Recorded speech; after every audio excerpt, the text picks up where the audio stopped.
Hi there, welcome to the HR Hub. This is formerly HR Shop Talk. I'm your host, Andrea Adams, and if you want to learn about HR, you've come to the right place. You're going to get insight into most aspects of HR through my conversations with HR leaders. You can also find me on YouTube.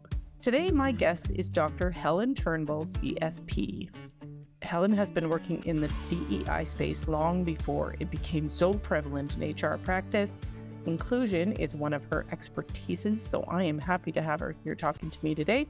Hi, Helen. How are you? Hi, Andrea. How are you? Good to be with you. Good to be with you. And I have a continuation of our last conversation, which was about unconscious bias. Now we're going to talk about inclusion. So, inclusion, DEI, the acronym includes inclusion. Now it also includes belonging. What is the difference between inclusion and belonging? Yeah. So, thank you. Actually, I'd like to talk also about what's the difference between diversity and inclusion. Okay, go ahead. For me, diversity is the demographics. When you look around the organization, and quite often the leaders will say to me, Helen, my team's diverse. And you can look and you can see, yep, there's diversity on the team. But the question is, do they feel included? And do they feel they belong? Because these are actually three different things. So you may have a diverse team, but they may not feel included or not feel they belong.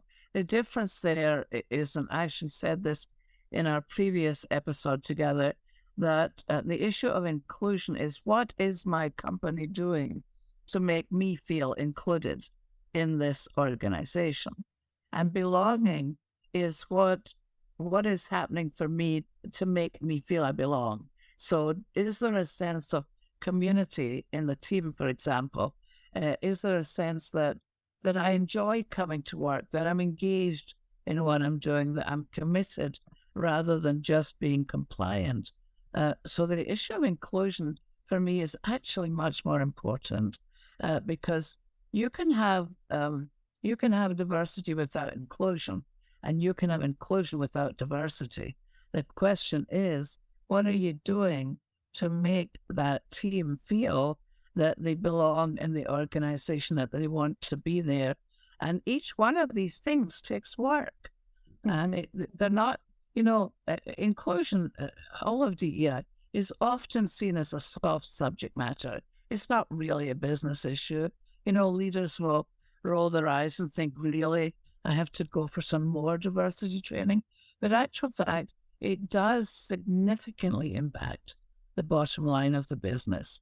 If you are not creating an inclusive environment, people do not want to be there. They are not bringing their best selves to work. And therefore, you are not getting the maximum amount of creativity, innovation, or productivity out of them. And so I actually think, Andrea, that inclusion is the key to improve the bottom line of the business. So what makes it so hard? Guess it. That's maybe a dumb question, but still, I'm going to ask it anyway. There's obvious things that make it hard, but what are some of the less obvious ways that inclusion becomes so hard? Yeah. Well, there's a lot of answers to that question. I was with a group earlier today, in fact, where one of the men in the group said, gosh, this was their closing comments on today's session. Gosh, Dr. Helen, I really thought that I was behaving inclusively with my team, but I realized there's so much more to learn, and that I'm not really allowing people on the team to talk.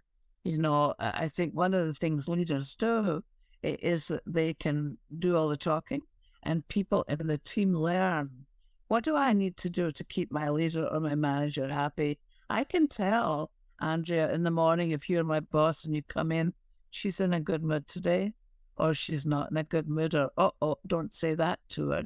And so just the way you are, people are bouncing off that because there is a hierarchy. I need to keep my job, so I'm going to respond to the hierarchy. And if you're somebody that dominates the team conversation, I will learn not to speak up. If you're an introvert in the team and you're quiet, and you as a leader do not invite that introvert to speak, that introvert A will not speak up. B will be assumed to not have any good ideas to offer. Or, oh, she's too quiet for the job, let's not promote her. And so there's so many microcosmic little ways in which I can send a message to you that you're not included, or I'm not interested in who you are other than what you're meant to deliver. So if your deliverable is a report every day at 4 o'clock, that's all I care about. Get that report at my desk. I don't care who you are. And I'm not going to ask you what your story is. You know, I believe that everyone has stories to tell about who they are. Everyone has a lived experience that's different. And I may not always have the privilege of knowing your story, but I do know that you have a story. And if I can understand that, I can find more compassion in my heart. Business tends to be about the bottom line. And yet, I think all of us, we need to humanize the experience with each other, that we take the journey from our head to our heart and back again. That if I see you as somebody who's authentic, who's somebody who's genuinely interested in me, then I'm much more likely to be loyal. I'm much more likely to be engaged. I'm much more likely to bring my best self to the table. And I'm much more likely to enjoy being part of your team. There seems like so many ways to mess up inclusion. What steps can an organization take to make sure inclusion is happening more often? Well, yeah, there are multiple ways to mess up inclusion. We know that just from our own blind spots.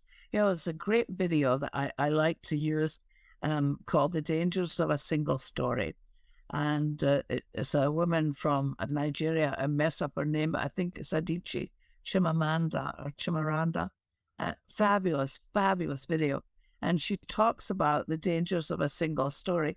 That every single one of us has stories about people, and if these stories are negative, then we shut people down. So if I have a single story about a group of people and find myself having a couple of these people in my team, then whether I'm conscious of it or not, then I will not trust them as much as I trust other people who look like me. So it begins to wrap up the unconscious bias, the inclusion, and the belonging into one package that says, I have to be in touch with who I favor and who I don't.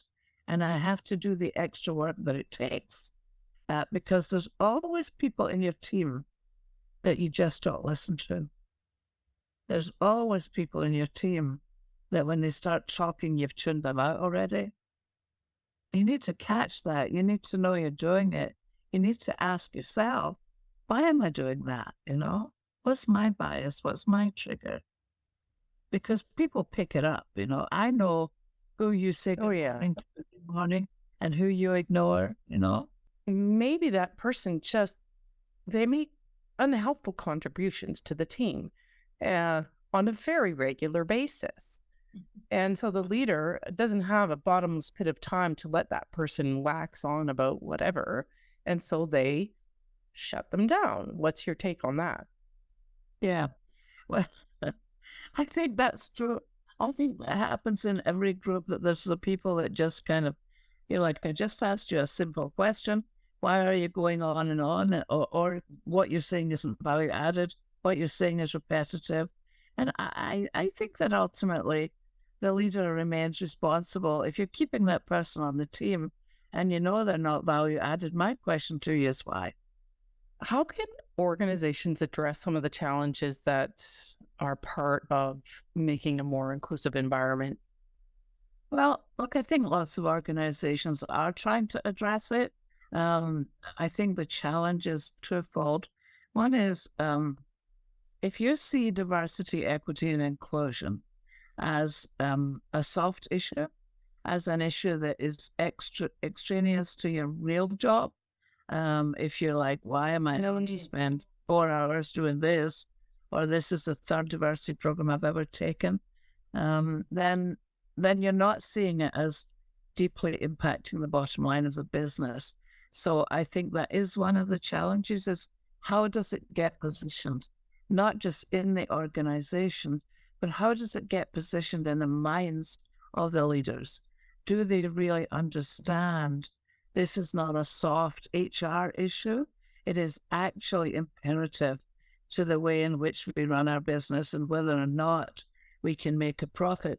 You know, when ERGs or employee resource groups came along, and people would ask me, why do we need these? I don't think it's a good thing that we have separate meetings for women or separate meetings for Black people or, you know, people of color, etc. And if you're going to do that, why don't we have meetings for white men? And we talked at that time about the value add that these groups can add to the organization. One of my clients is in the business of making and selling beer. And they discovered that when they had it was Latino group at that time, I guess it's Latinx today, that group were able to say to them, you're missing a market opportunity by not selling to our population and by not having a product that appeals to our population. And so when you bring homogenous, diverse groups together and you work with them to help them to feel included in the organization, they bring back not just the loyalty and the commitment, but the ideas, the things that you're not able to see. I was talking earlier today to a group about the issue of artificial intelligence. And there are several ways in which AI has designed things that have improved our lives for sure, but they've also designed them with a number of blind spots. I was reading about, I was watching a video about, you know, these soap dispensers that you stick your hand under to get soap. Yeah. I don't know, they don't always work for me, but they've got a video where it demonstrates that if you stick a person from India, for example, with darker skin, put his hand under the soap dispenser, nothing comes out. He took a white paper towel, put the white paper towel under it, and 2 blobs of soap appeared. And so it was designed to pick up a lighter pigment, not necessarily white skin, but a lighter pigment. Right. I also read that electric cars, sorry, let me be more clear, self-driving cars. I know what you're talking about. They were programmed to spot a pedestrian, but they were not programmed to spot a pedestrian of color. And so they were also programmed to look for lighter pigment. So yeah, that could be life-threatening, right? So even in the area of artificial intelligence, we have to be asking for diverse opinions about how we develop our products, so that, you know, if you're not looking at that, you're not designing it in. And if you're not designing it in, you're going to have a problem. And so there's so many ways in which including diverse voices matters. Okay, a couple more questions here. So how can we measure inclusion? How do you recommend to your clients that they measure inclusion?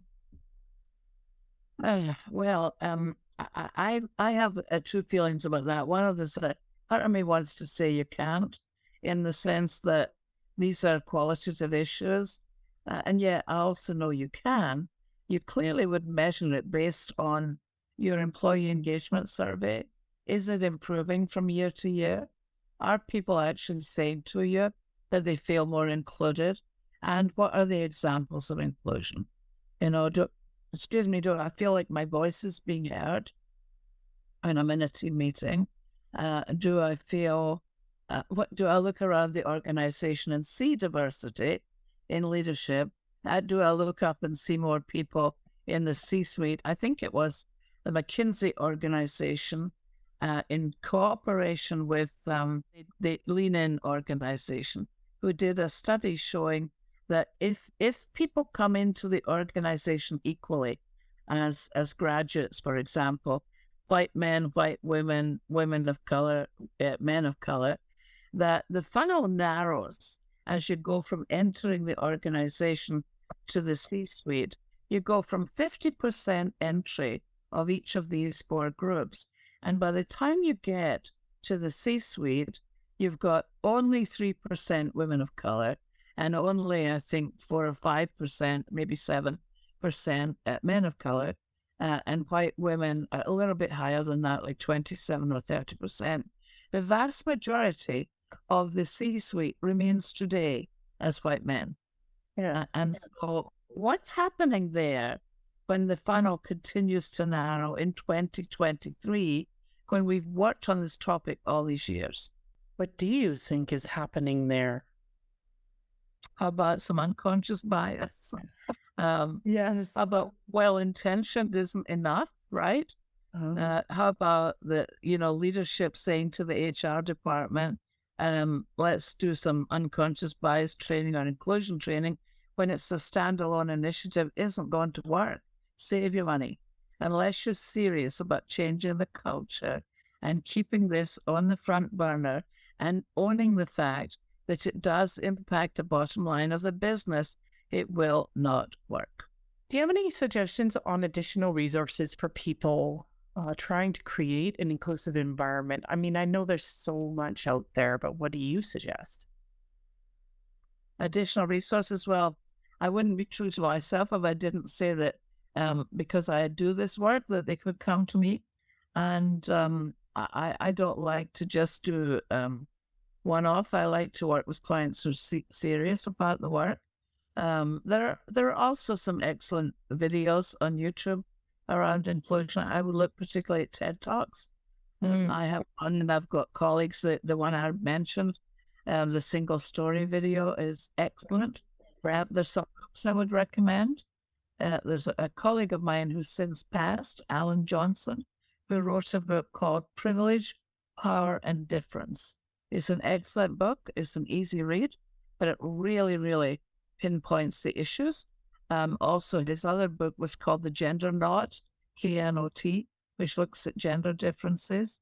And there's other books out there that I think are excellent. And Paul Kaivo had a book which he's upgraded recently called Uprooting Racism. So lots of resources. It really depends, Andrea, I think, on how interested you are in the topic, how serious you are about it. If you just want a quick fix, then yeah, watch a 10-minute video and nothing will change, but you'll be interested for 10 minutes. I think my position has always been, if the client is interested, it's not a one-day fix. It's not a 2-hour video and we're done. If it's a check the box exercise, everybody knows it, and I wouldn't waste my time or my money on it. Well, thanks, Helen. That was excellent and insightful. I reflect on the Gallup poll and the amount that we could drive engagement by creating a more inclusive workplace and then drive business results. We have reached the end of this episode, though. Thanks for listening out there. We'll catch you next time when I talk shop with another insightful guest.